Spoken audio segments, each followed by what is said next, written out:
when I was editor of the school paper, the editor who preceded me, who then became the head of Associated Press, that's what he left on my typewriter. It said, "Don't let the bastards scare you." And I've taken that everywhere I've gone. And the other one is I have a sign right above my computer, and it says, "Don't say anything stupid," which is harder. Step into the world of success with your brand amplified, the ultimate podcast designed to unravel the intricacies of thriving businesses. I'm your host, Annika Jackson, and I'm on a mission to uncover the stories, strategies, and secrets that have propelled entrepreneurs and business leaders to success. My guest today has been at the forefront of every emerging digital technology, and then some. And I was just blown away the first time I met her and had the opportunity to learn about all the things she's been doing and how she really blazed a lot of trails and continues to do so. Ochman now is focused on helping non-geeks learn AI, which if you are not on the AI bandwagon, you better get on it because there is not going to be a job that it doesn't touch in the very near future. So thank you so much for giving some time to me today. Oh, thank you for having me. I'm excited to have this conversation with you. Yes, I'd love to revisit a little bit of our previous conversation where you really walked me through and my jaw just dropped to the floor. All the different things that you've done from being at the forefront of social media and podcasting. So will you give us a little bit of background on your forays into the world of marketing, communications, strategy? Well, I have to go back a long way because before I was online, I owned a PR firm and I had 6 people working for me and I had national clients. I had the American Dairy Association. I had Miracle Grow. I had big clients. Yeah. And when I saw the internet, I was absolutely seduced by it. And back in those days, you could call up anybody and you could say, "Can you show me? Can you tell me? Can you help me?" And everybody, "Yeah, come over," And I remember somebody showing me like these wires that connected to the internet, and I mean, because I started using a computer when you had to put in hard disks and format them and all that stuff, and I was so excited by it because I could see that this was where marketing would be going. And I tried to get my clients interested and get them to websites, and nobody would do it. And I tried to sell my agency, and anybody who wanted to give me money for it wanted me to stay for 3 years. I was like, no, there's this new thing. I have to go do it. And I respectfully resigned my accounts, was either the smartest or the dumbest thing I ever did, and started to look at and then write about what I thought the impact of the internet would be on marketing. Lo and behold, I get calls from Ford and IBM and other big companies, "Come and talk to us, tell us," and it was very exciting. And that led to business. Then along came blogging. I started blogging in 2002. And in those days, everybody who blogged pretty much knew each other because there weren't that many of us. And I started writing for Ad Age about digital strategy. And so I started teaching people about blogging. I did a blogging day at IBM. I did a blogging day at Ford. I was asked to come and talk about that. And then along came social media in 2007, and it was clear that that was going to have a big impact. And so then I started teaching about using social media and writing about it and appearing at conferences and all that kind of stuff. And then along came AI a couple of years ago. And more fascinating than anything I've ever seen. And every day I learned something new. And just today I posted an article that I wrote about something new that I think is a game changer. And that is Perplexity's company pages. You also had a podcast. You were very early in the podcast. Yeah, podcast started in 2010, I think. And we did it weekly for quite a long time. We did it for 12 or 13 years. And then we kind of got bored of ourselves. And so we stopped doing it. So we did it up until about a year and a half ago. And then we stopped. And I'm just so immersed right now in AI and everything that it can do that, I don't really have time for it. And I also do client work, and AI is helping with that. Well, I definitely want to get into the whole AI transition, but before we get into that, you've really been able to see what was going to be next as it emerged and help people learn about the tools, get new clients out of it. Was there a point when it was more difficult than one of the other points to make that transition between offline PR into websites, into social, and all the other technologies? Honestly, no. It just was kind of flowing along, one new thing after another. And no, I really did not, I find that exciting, honestly. I mean, I'm a lifelong learner. I have friends who can't do a BCC email, despite the fact that I've made them videos, that I've sat at their desks and showed them how to do it. They just can't. And they forward things that have been forwarded to 4 million people and so on. So, it's just something I have. I mean, I'm just going to be learning forever. Do you think that was sparked by your upbringing or something really early on in your school years that you just always had this love of an inquiry? I think that my dad was one of the smartest people I've ever known, and he was a lifelong learner. And so he brought a lot of new information into our lives as it happened, and also introduced me to swing music, which is my hobby. But it's just how I am. Wow, wonderful. And you're talking about AI as the most exciting thing probably in your career. And you said you just posted about Perplexity and their company pages and how the tools are helping with your client work now.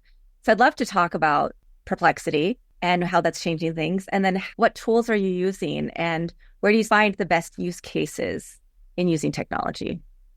Okay, let's start with Perplexity because it's really pretty new.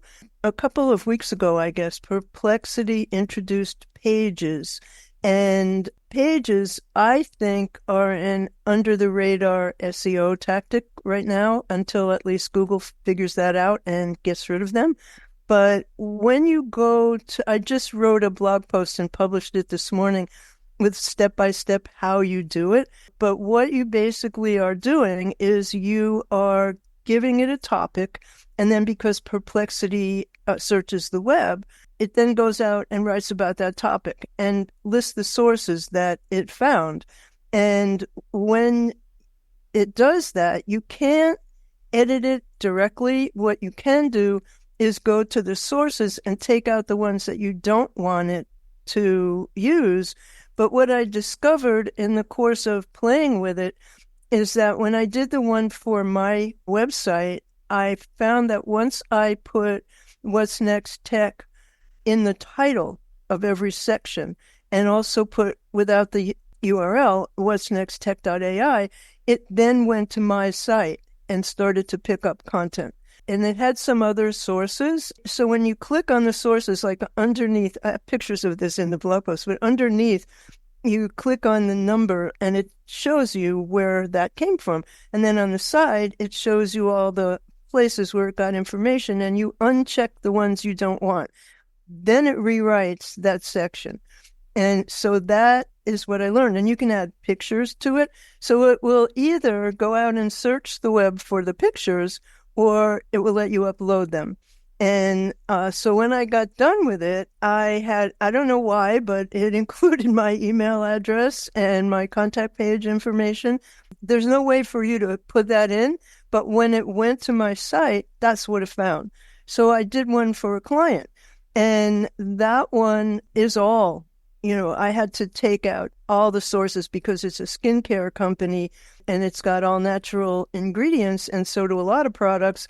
So I had to take out all the competitor links. But as I did that, and as I added the name of the company, it got more and more concentrated on what we need. So now you can post those pages in social media. You can put them on LinkedIn. You can put them anywhere that you want to put them. You can put them in your newsletter. You can put them at any place in your email. And so I think this is a fabulous new tool, kind of a secret. Yes. Well, I definitely something I'm going to have to be including in some workshops that I'm helping with coming up. That's amazing. And I feel like there's so many AI tools that are being created. We hear about the big companies, right? We hear about OpenAI and all the other ones that are creating chat and Claude, Hundreds, you know, hundreds, hundreds. thousands maybe. But there are so many other companies out there that can really help streamline our processes, give us great advice. I use one called Matrix.ai, which you can put in a website or you can put in a description and it'll come up with your entire profile, insights, advantages, competitors. It'll create Wow, almost I don't everything you know need that in a one. customer journey. And it's really fascinating. And then I'm like, I can pair this and take what I want, and then I can add in what it's missing, right? The more personal, contextual, strategic information from that specific brand. That's one thing I really love about AI. So I'd love to hear, what tools are you using? How are you finding them useful? And then you're not only doing that, but you're also hosting seminars for Yeah. everyday folk, it's small businesses, but also speaking at Rutgers. Yeah, I like to teach. I really do. And I always have. I mean, I feel like knowledge doesn't mean a lot until you share it. And, generous people have shared knowledge with me over the years, and I want to be that person for other people. But I don't use a lot of tools. I try a lot of tools, but I don't use a lot of tools. There's an issue here. If you want the professional use of any tool, you're going to have to pay for it. There are very few that are really free. So this becomes a financial issue. So the only ones I pay for right now are ChatGPT, Perplexity, and Ideogram. And I don't really pay for anything else. And the only reason I pay for Ideogram is because, which is an image creator, is because you can download high resolution images if you pay the $20 a month. And I pay for Canva, which just sent out an email saying they're basically doubling their rates at the end of the year. So I have to give another thought to paying for that, because $12.95 is great, but $30 is not. So, I'm not paying $30 for anything. But so I don't really use a whole lot. I've tried Anthropic. I don't feel like I want to pay for it. It's fine to be free. There are tools that I use, the free ones, but they're limited. And I find ChatGPT pretty much does what I need done. The key is how you interact with it. But I would have to say my favorite tool is Pi, the app that you can have on your phone. Do you use Pi?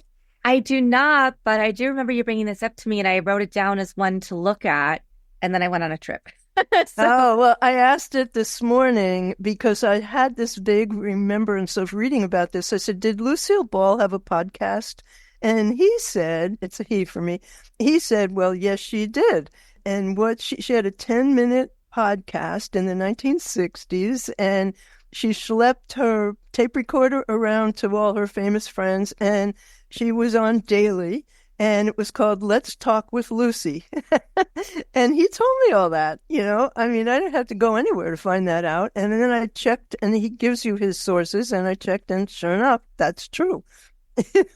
Amazing. And the fact that the sources were actually truthful. And that's one thing I think people see a lot is if you simply rely on tools to give you sources, we've seen that with chat, right? Sometimes it gives you fake sources. Sometimes I've done some tests and then clicked through and I'm like, this link does not go to anything related to this topic. So yeah. But what I find is that when it gives you incorrect links, the title of whatever it is still correct. And then if you go to Google and put in the title, it'll take you to the actual study or page or whatever. But for me, I'm finding that you have to limit what you ask it to do. Like, there are people who write very long prompts. I also will write long prompts, but I ask it to go step by step. And when I'm changing topics, I make a different prompt. I add to it. But, I say to it, I talk to it, take your time. I'm interested in your accuracy. I know you can do it. Give me real links. And, when you do that, a lot of times, mostly it does. And I yell at it. I'm like, I did not ask you that. And then it will say, I'm so sorry. But honestly, until you write another prompt, just ignoring the one it's screwed up on, it'll keep on just regurgitating the same junk. So, it's about learning how to talk to it and about keeping your requests very specific. Like, but I never ever use it for writing. I use it as Ethan Mollick calls it co-intelligence. It's like a separate brain. Like if I don't know about a topic, I'll say, I don't really know anything about, whatever. What questions should I be asking? And it will tell me. Can you give me some guidance on the best ways for me to learn about, nuclear physics or whatever? And it will tell you. So to go in and think that you know what it will do is not the way it works. You have to play with it, and you have to be very, very specific. But before you use ChatGPT, you need to personalize it. You need to tell it how you want it to respond to you. You need to upload samples of your writing, and so it creates a persona based on what you tell it about you, and it keeps that in its memory. I refer to my persona because I don't trust it, but I uploaded multiple articles of mine and said, this is my writing style. I want you to, write in my style. And it does. But you have to train it. It's like any other tool that you use. You don't just open the box and use a bandsaw. You have to learn the rules. And I'm not good at stuff like that. So it was a slow process. But it's so fascinating to see what you can get back. And, what I learned that I love is I put everything in tables now. Like I was doing a part of a website that was about the ingredients in a skincare line. And I wanted to know the plant-based sources of the ingredients.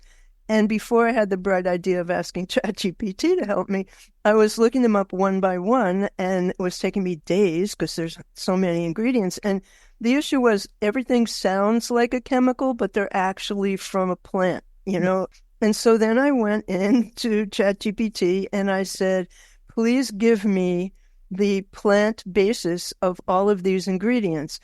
Put them in a table and include cultural references. And it did. It put them in a table with cultural references and links to those. So, for example, it told me that Cleopatra used saffron in her makeup. And it told me some queen of Egypt used something else, But so I had all the cultural references. And that's because it said to me, do you want cultural references along with this? And boom, in about 30 seconds, I had something that had taken me weeks before that. So, it can make spreadsheets. It can read spreadsheets. It can do a lot of things. And I would have to say that AI has increased my productivity by at least 75%, if not more. How about you? How do you feel about that? Oh, I definitely feel like it's increased my productivity. Amazing. And there's so much that I still want to do. I was mentioning to you before we jumped on, I traveled a lot with my daughter this summer, and then I came back to back-to-back conferences for AI and podcasting, two of my passion areas. But that meant that I wanted to really pour into her that experience, and I spent less time studying. I have long lists of tools that I want to dig into and just learn about, like you, maybe not subscribe to them, but at least know the basics so that I can advise my students whether to use them or not, or other people that I know. But when I do use them, oh gosh, I even find for some things, rather than looking at a textbook, if I ask AI to explain it to me in a more, it just synthesizes concepts for me in a way that's easier for me to understand. It is very good at that. It is really very good at that. And, I'm guilty of taking long articles and putting them into AI and saying, can you give me the 3 main points of this article? Because they are, I get 800 emails a day. Email is the bane of my existence. It truly is. And, I can't read them all, and that's all there is to it. But I probably subscribe to 15 daily AI newsletters and don't read them all every day. And I belong to a couple of different communities where people talk about AI. And, I take courses as much as I can because you'll never know enough. And what Ethan Mollick pointed out in his wonderful book, Co-Intelligence, he said, the tools we have now are the worst they will ever be, because this is the very beginning of what will happen. What will happen is a little scary, but I mean, I think that anybody who is poo-pooing this and not wanting to learn it is soon going to be like designers who I worked for a design firm, a very impressive design firm that was at that time part of Reuter and Finn. And there were designers there who did not want to learn how to use desktop publishing. And they soon had a new title, which was unemployed, because that's what's going to happen to a lot of jobs. What will not go away is the human spark and creativity and the asking of the questions. Who's going to ask the questions, And so you need to learn this. And the studies all show that, employers will take somebody with less experience and more AI knowledge than somebody with a lot of experience and not a lot of AI knowledge. And so people are allowing themselves to become, antiquated. And the sad part is the biggest companies, the adoption level seems to us, because we're in it, to be bigger than it really is. Mm-hmm. A very small percentage of big companies are using it. My sister, for example, is an economist, and in the very big firm she works for, they're not allowed to use AI. So what does everybody do? That's like telling kids, don't bring your cell phone to school. They use it on their phone. I mean, you need to use it. It saves time. It helps. It's very helpful. So, it's something that there's a huge opportunity for us to be teaching people, but they have to want to learn. And you can't go and say, you need to learn about AI, because they don't want to. So I don't know what's going to turn that tide exactly. I really don't. And the mainstream media, who have become more useless by the day, when I went to journalism school, we were taught if a dog bites a man, that's not news. But if a man bites a dog, that's news. So they're looking for that. They're looking for all the bad stuff. And so, they want to talk about the dangers of AI and, the horrible things that it's going to cause in our society. And that's what they write about. And I think that's a shame. Mm-hmm. Mm-hmm. Oh, so many things that I want to unpack there. One tangent, of course, is that I live in California, and the state is passing a law that students can't use cell phones at school, which I think has good and bad points, depending on who your kid is and what kind of information can you get if you're not, you have a closed environment for your laptops, but you might need to do some extra research. So, but there is a company that I know of, Intuit, for instance, that is fully embracing AI. They've been using AI in a lot of things for different products, QuickBooks. They've been incorporating into MailChimp and things. And just giving it a plug because I'm a member of the Intuit Small Business Council in the US. And when we went to DC in May, our theme was AI powers Main Street. And they are a company who's really embraced it. There were a number of Intuit people at AI4 in Las Vegas. And they're really seeing that they need to help small businesses understand how to use AI tools for productivity and for different areas and sectors of their business so that they can stay in business. So that we still have. That's exactly right. It's so that they can stay in business, because you won't be able to compete. Yeah. I don't know if you're even able to now. I mean, unless you're, learning about what is available to you to help you with. I think of AI as a set of tools. I don't think of it like I will never say to it, write me a blog post about whatever. But once I do write something, I will put it in there and I will say, what have I left out? If 3 different experts with different points of view were to look at this, how would they view what I wrote? Is my spelling and grammar okay? And can you please put in subheads and tell me what a better heading would be? And it does all that. But if it writes, you can tell right away anything that's written by AI. The sentence structures are all the same. It uses a lot of hyperbole. It's not a good writer. I mean, people say Anthropic is the best writer. Yeah, okay, maybe, but I'm a better writer. Right. And, it's that. And I guess if you don't, the bottom line is everybody can write now. Everybody can do research now if they will only try it. And there's, as an academic, we just had a meeting to talk about there is no excuse for a poor grammar these days. If you don't understand sentence structure, that you're missing something, or perhaps you're a non-native, English learner, then please use Grammarly. Please use one of these other tools just to make sure that your sentence structures are correct. But another thing that I saw just a couple of days ago, going back to both of us in the world of PR, was there was a list of the top adjectives and superlatives that are used in press releases and pitches now because of AI, because people are going through and fine-tuning.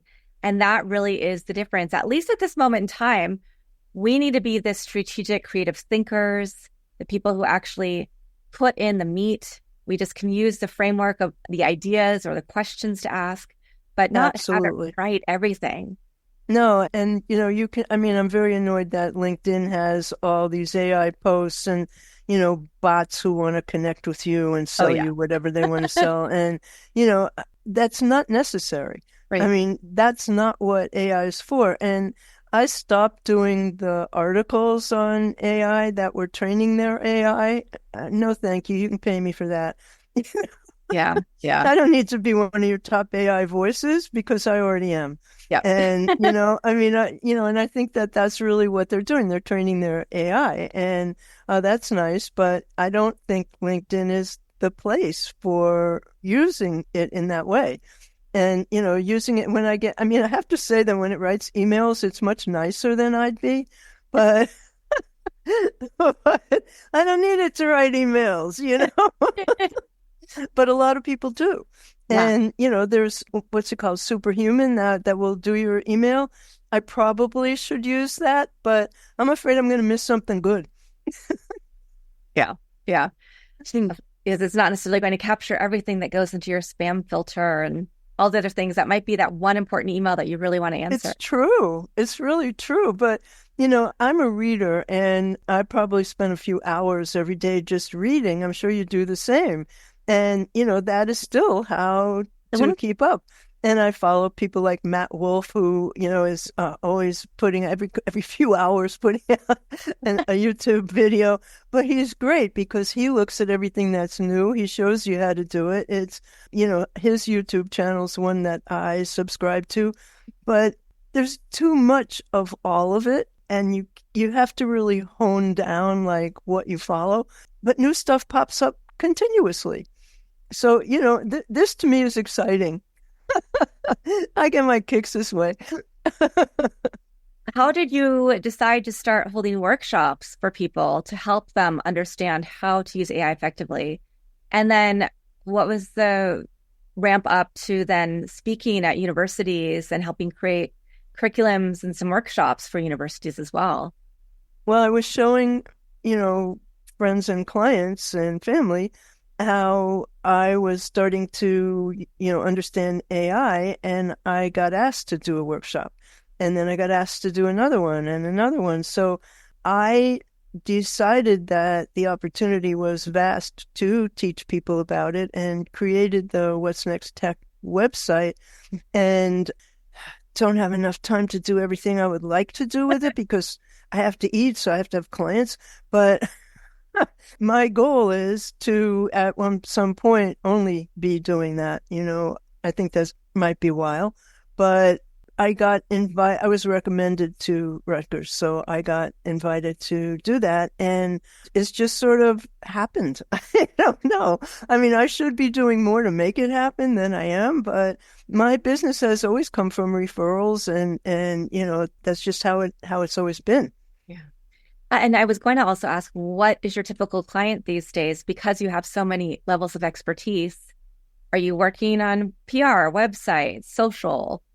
A little bit of all that. I do the strategy and then I do the writing, and I work with designers and I get inside my clients' heads and then I can be them on social media, and I'm able to actually speak for them because I get very deep into their business and all aspects of it. So, but I like doing product publicity, and that is what I'm doing right now. And it's a hard job. It's really a hard job because any product you have has a million competitors. And so to stand out from there, you have to be clever. And that takes your brain, not AI's.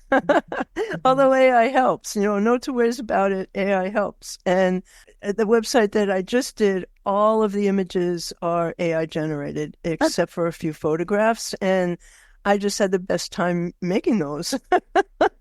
But there's some weird things, like there's somebody who has her hands on her face and she happens to have 6 fingers. But, Oh, but no, it's not 6 fingers. It's that her ring finger's longer than her middle finger, which is unusual. oh I yeah. mean, it doesn't make hands very well. It's getting better. I mean, it used to make people with 2 thumbs and that sort of thing. But, you really cannot tell when you look at these images that they're not real. And I did a website for a homeopathic veterinarian who's now doing homeopathy for people. So, it's that kind of thing. And she had no internet experience. And so we've had fun, creating that situation and creating a newsletter, and, it's brought her clients. So that's what matters. But I hope to phase out of client work at some point in the not distant future. I don't know when that's going to be. Yeah. I want to ask, because you've been a trailblazer, you've really forged this path, having your own businesses and, iterating and reinventing in some way. What advice, and I will say, I'm also more of a generalist. So it makes it sometimes hard to be an employee. Yes. If they want you to do one specific thing and they don't appreciate a well-rounded skill set, advice would you give to somebody who's just starting out and is trying to figure out which way they're going to go? If they're going to be an entrepreneur, an intrapreneur, just be a cog in a machine and special, do you think that the generalist is more of the way that the future is going to be moving? That's a really good question. I feel that in the course of my career, I have suffered from not having a specialty because I think when you do, it's easier for you to get clients in that area. I've done everything from cars to cookies in the course of my career, and I've had more fun than people who only do one thing. But if I were starting out now, I would definitely want to get a job and learn as much as I could from the smart people in that company. And I think that more and more people are being forced into entrepreneurship, but you can't just do that. You need a foundation for that. And so I've taken a bunch of courses about being an entrepreneur right from the beginning. At the very start of my career, it was something about women in business. I can't remember the name of it, but I remember that they went around and they asked each one of us, to what do we attribute our success? And everybody said this, well, I was lucky. And the moderator said, no, you were smart. You were prepared to take advantage of an opportunity when it came along. And I think that fear keeps a lot of people from doing that. But, I think that you can have a side hustle while you have a job, and that's a way to start. I would not be wanting to start out right now. I think it's very difficult and competitive and probably scary because very few people who are getting out of school now are prepared for this marketing situation. And the only way you really can learn it is from somebody who can teach you. And that has to happen in real life, Unfortunately, I mean, think about it. When we got out of school, did we know anything about how much it costs to live, like how much rent was and car payments and health insurance? Nobody teaches you the real stuff. So you have to kind of become the protege of somebody who's willing, to help you in that way. And I think what's happening is that AI is becoming the smart intern, and that is how you have to treat it. And I think that therefore is making it harder for people who are starting. And so maybe I should advise them that they should have a specialty, but what if that specialty goes away? Yeah. So many have. I mean, Seth Godin today in his daily blog post, God, the man's been doing that for more than 20 years. I don't know how he does it, but he said, opticians used to grind the lenses, and he had a whole list of jobs that used to exist. And if you have not kept up with the advances, you're going to be out. And that, that is frightening. I don't know what schools are able to really do about it. There are courses and degrees in, marketing, but by the time you get out of school, that'll all change. It changes daily, weekly, monthly. What we were doing 6 months ago is not what we're doing now. Mhm. A lot of smart people have helped me. And I think that is because I always want to hear what other people have to say. Yeah. Yeah. How do you keep up? What are you doing? Oh gosh. Well, I'm getting my master's with a specialty in AI right now. I'm reading, I'm trying out as many tools, meeting as many thought leaders and people who are creating these tools as I can so that I can really see and understand what they're doing. But like you said, there's an overwhelming amount of tools and new things coming out every day. So that's really exactly what you're talking about is what I try to impart on my students. Even if you are getting a degree, you still need to be reading all of the right journals, reading the articles, seeing what's going on with the topic right in that moment, and testing and iterating. Because if you don't test, then you're not going to be able to compare, oh, this tool is probably going to stay in the AI market because it's one that seems like it's going to have longevity and it has a really good place. And this other one, it only does this one little thing and it probably won't be around. Probably going to go away, or else Google will buy it and then disappear it. Yeah. Everything we really like, Google buys it and then it makes it go away. I'm looking for the name of here it is, of a site that I think is really useful. It is called ChatHub, all one word, .gg. And what it does is it gives you the opportunity to ask the same query in 6 different AI platforms and to see what the differences are. And, you get a free trial like you do with most things, but ultimately you have to pay. But it's very useful. And I think there will be more tools like that come along because you really do need to see how the different platforms are trained and responding.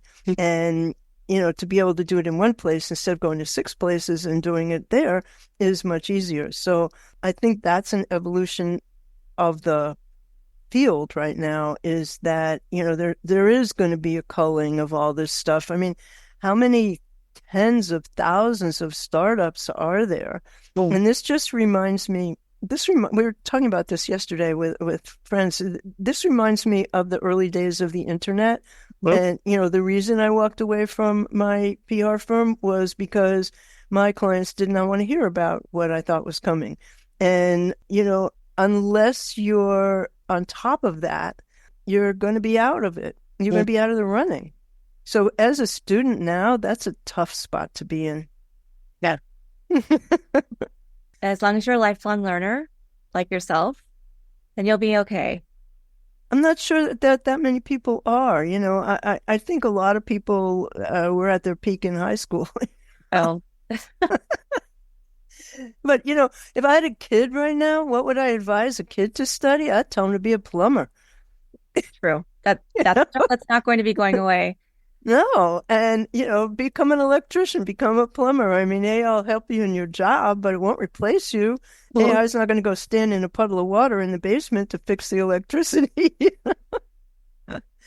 Is a college education really what you need? I'm not sure.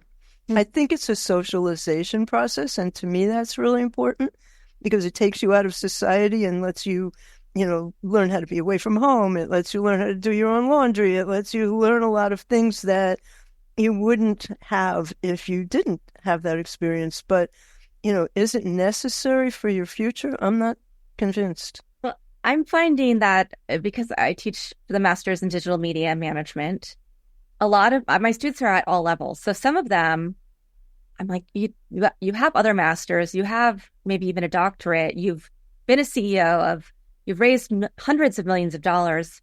You don't need to be in this classroom, but they are lifelong learners who see something specific that they want to get out of this program. Part of it's the network, certainly. And that I think is a huge part of the college experience is the network you're surrounding yourself with, the peers who can help you work on a project or get a job, or you can start a company together. But it's also, I'm finding this really nice mix of students who are just going from undergrad or who are maybe 5-10 years into their career. And then those who are very experienced in certain specific areas and just want a little bit more knowledge and back, the foundation of digital media that they don't have. And so that's where I see degrees really coming in as helpful. Certainly, I think a lot of people can get certifications, can look at other types of opportunities, but I don't see that experience that I'm having with my students, or even as a student myself, outside of that experience. Yeah, I think that community, and that is what you get in school, is definitely the key to, being able to do pretty much anything. I mean, you can't, I think that in the dark ages when I started my business, you could go out on your own and just sort of forge your way. And that's so much harder to do. It's who you know, it's how well you know them, it's how well you're willing to help each other. And I have a lot of smart friends. and I learn from them, and hopefully they also learn from me. But it's all about that part of it is absolutely true, and probably won't change. The fact of the network and the social closeness that you get in those environments, I think that's super important. But it's also important to have some practical skills. 100%. That is a must. Well, BL, I'd love for people to check out your website to figure out how to learn more from you, perhaps how to work with you if they have a product and they're looking for somebody who can really take it to the next level. What's the best place for them to go? Well, what'snexttech.ai is my website, and you can learn about, what I have to offer there. And also I'm trying to, keep my blog posts pretty informative. And so there's some good stuff there. Hopefully you'll subscribe to my newsletter, because I love sharing information, and I think, unless you're willing to put your ideas out there, how is anybody going to know you even exist? So, that's what you're so good at. And do you have a favorite quote, mantra, motto, words that have been a through line in your career, or things that just really resonate with you right now? Yeah, don't let the bastards scare you. All right, there we go. When I was editor of the school paper, the editor who preceded me, who then became the head of Associated Press, that's what he left on my typewriter. It said, "Don't let the bastards scare you." And I've taken that everywhere I've gone. And the other one is I have a sign right above my computer, and it says, "Don't say anything stupid." Fantastic. Which is harder. Well, I don't know. I don't think anything that you've said could be put into that category today. And I love speaking with you. I love our conversations. I'm looking forward to many more. But I really thank you for coming on the podcast today. It's been a pleasure. Your wisdom and your journey. And I'm looking forward to seeing what you do next and what you innovate with next. Who knows? Yeah. The world is your oyster. Thank you to everybody watching and listening to this episode. We'll be back again in another week with another amazing guest. Thanks for listening or watching to this episode of Your Brand Amplified. Don't forget to leave us a rating or review on your favorite podcast listening platform.